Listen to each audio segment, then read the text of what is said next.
Saat ini, teknologi informasi dan komputer hadir dalam kehidupan sehari-hari kita. Mulai dari handphone, komputer, remote TV, AC, dan masih banyak lagi. Dalam teknologi itu, ada sebuah software yang bekerja di dalamnya. Mulai dari yang sederhana hingga yang paling kompleks. Nah, untuk membuat software, kita perlu mendesain software tersebut terlebih dahulu. Bersama saya Wiono, dengan rekan saya Kibu dan Angga, mari kita bahas interaksi manusia komputer dalam desain software yang mendukung groupware. Desain software itu adalah proses merancang struktur antarmuka dan fungsionalitas dari sebuah perangkat lunak atau aplikasi komputer.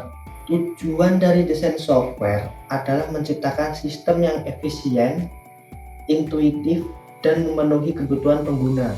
Desain software melibatkan pengambilan keputusan yang strategis mengenai elemen-elemen utama dari sebuah aplikasi, termasuk arsitektur sistem, antarmuka pengguna, fungsionalitas, kinerja, keamanan, dan skalabilitas. Proses desain software melibatkan analisis kebutuhan pengguna, perencanaan struktur dan fitur, pembuatan prototipe, pengujian, dan iterasi. Tujuan akhirnya adalah menciptakan software yang dapat memberikan pengalaman pengguna yang baik, mudah digunakan, dan memenuhi kebutuhan fungsional. Desain software yang baik adalah hasil dari pemikiran yang matang, pemahaman mendalam tentang pengguna dan konteks penggunaan, serta penerapan prinsip-prinsip desain yang baik. Dengan desain yang tepat, software dapat memberikan manfaat yang signifikan bagi pengguna dan organisasi yang menggunakannya. Karena mendesain software yang kompleks tidaklah mudah, dan mungkin ada beberapa aspek yang belum kita kuasai untuk membuat software tersebut, kita membutuhkan tim yang berisikan beberapa orang yang memiliki keahlian lain. Nah, untuk memudahkan dalam memanage dan mengkoordinasikan tim, kita memerlukan yang namanya groupware. Groupware adalah perangkat lunak atau aplikasi yang dirancang khusus untuk memfasilitasi kerja, kelompok, atau kolaborasi antara berbagai pengguna.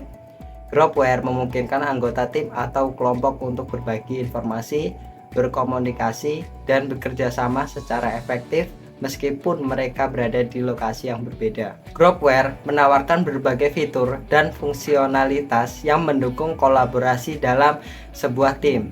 Berbagai fitur yang umumnya ada dalam groupware. Yang pertama ada kolaborasi dokumen. Groupware memungkinkan anggota tim untuk mengedit, berbagi, dan mengomentari dokumen secara bersama-sama.